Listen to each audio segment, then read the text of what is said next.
Noong January 2 of 1942, ang Manila was finally occupied na ng Japanese Imperial Army sa pangunguna ni General Masaharu Homa. So, ano yung mga events that transpire bago na occupy ang Manila? So, noong December 2 of 1941, si Admiral Nagumo ay nakareceive ng coded message na ni Itakayama Nobore. Etong ni Itakayama Nobore, ang ibig sabihin is climb Mount Nitaka.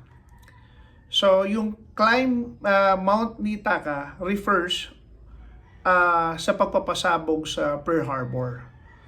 So, together with the largest fleet ng Japan na tinatawag na Kido Butai, pinasabog o inatake ang northern portion ng Pearl Harbor noong December 7, 1941.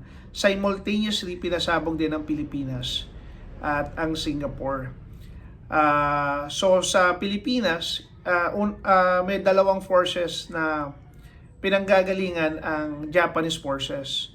Ang sa Central Luzon, sa Lingayen, at sa Southern Luzon, sa Lamon Bay, which is malapit sa Quezon Province.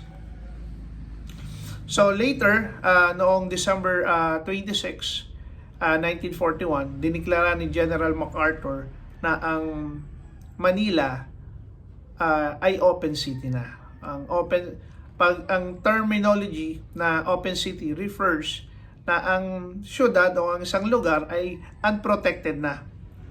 Okay? So finally noong January 2 of 1942, completely na-occupy na ang Manila. Now you know.